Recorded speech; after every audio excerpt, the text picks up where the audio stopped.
Bonjour à tous, on se retrouve en cette fin du mois de juillet, bientôt le début du mois d'août, au potager. Le dicton du moment, si les fourmis s'agitent à la Sainte-Anne, l'orage descend de la montagne. Eh bien, c'est un peu le cas puisqu'on a une alternance de grands soleils, de chaleur et de pluie, d'orage parfois violents, ça dépend des régions. Et donc on va surveiller parce que ce temps d'alternance, ça peut provoquer par exemple le cul noir des tomates ou en tout cas des maladies qui peuvent se propager dans notre potager. À surveiller donc. Au sommaire de cette émission, on va d'abord faire un gros plan sur les boutures d'Helichrysum. C'est le moment, l'Helichrysum italicum, c'est la plante curry.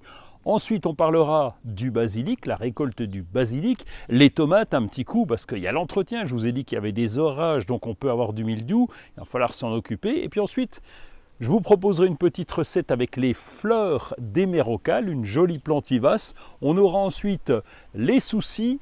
Comment faire les soucis, comment utiliser les soucis, parce qu'eux aussi sont comestibles. Et puis enfin, puisqu'on est dans le moment de la récolte, on parlera de la récolte des groseilles et des macro-groseilles. L'Helichrysum est une plante vivace qui repousse chaque année. Elle est intéressante parce que son parfum de curry est très important et on peut même l'utiliser pour accompagner certains plats. On la met à la fin de la cuisson d'un plat et ça apporte évidemment un parfum de curry assez fort.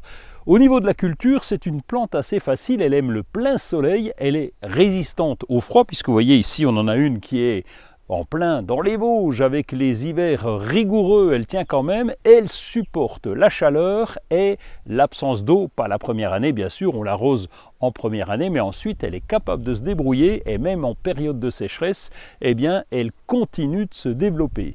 C'est une plante qui fleurit jaune, une belle floraison bien jaune et c'est le moment de la bouturer. On la bouture en juillet-août à peu près. On va donc prendre des pousses de 10 cm, des pousses qui n'ont pas fleuri.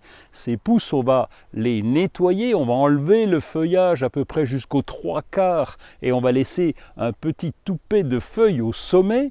On va piquer ces boutures préparées dans un contenant avec du terreau pour semis. Le terreau pour semis, c'est plus sympa parce qu'il a tendance à être plus léger et c'est parfait pour nos boutures. On va ensuite arroser régulièrement, conserver ces boutures à l'abri de l'excès de soleil, mais à l'abri aussi du froid pendant l'hiver. Et au printemps, eh bien, les racines se seront développées et on va pouvoir les installer en pleine terre. Et là, comme tous les Helichrysums, soit en carré potager, soit en pot, soit en plein soleil dans le jardin.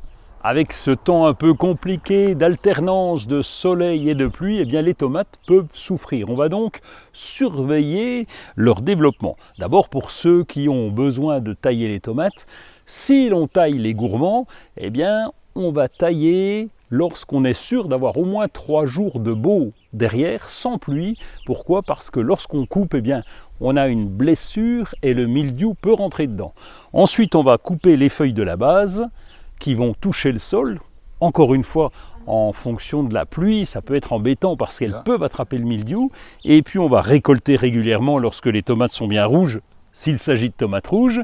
Et on va continuer d'arroser si besoin et les attacher parce qu'elles continuent évidemment de grandir. Vous connaissez le basilic, c'est la plante de l'été qui va accompagner nos salades de tomates.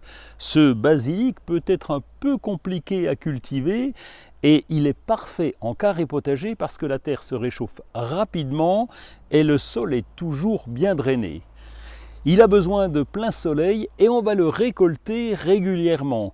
Il peut fleurir et ses fleurs sont comestibles, on va donc les arracher parce que notre but c'est de privilégier le feuillage. On va donc enlever, pincer ces fleurs de façon à les mettre dans les salades pour privilégier, comme je vous le disais, le développement du feuillage. Et lorsqu'on coupe, eh bien on va prélever les fleurs ou les feuilles juste avant le repas de façon à ce que notre basilic soit bien frais.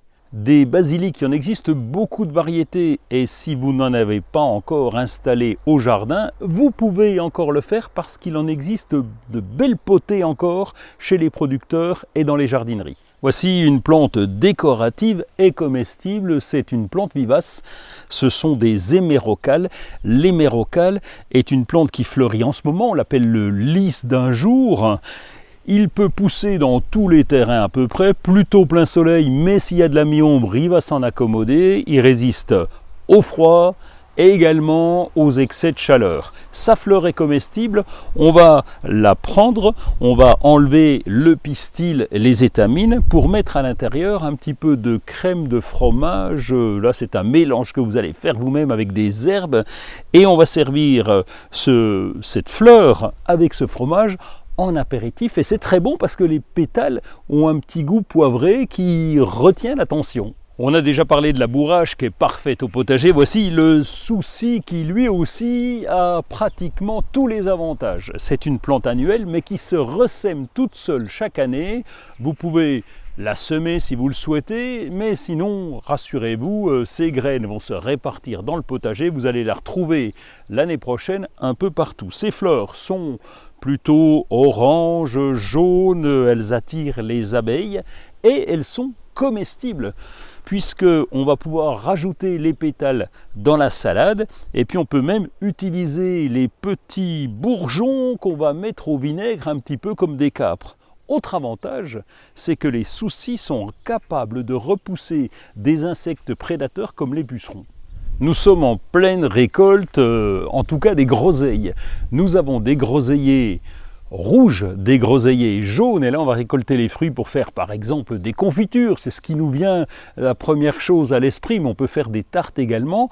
Et on a également le groseillier à maquereau que voici, qui a des épines assez pointues, mais surtout des fruits plus gros que les groseilles traditionnelles, et tout aussi sucrées et juteuses. Ribes uva crispa, le groseillier à maquereau, porte ce nom vernaculaire de groseillier à maquereau tout simplement parce que les Anglais ont trouvé une sauce avec les fruits qui nous permettent d'accompagner les maquereaux.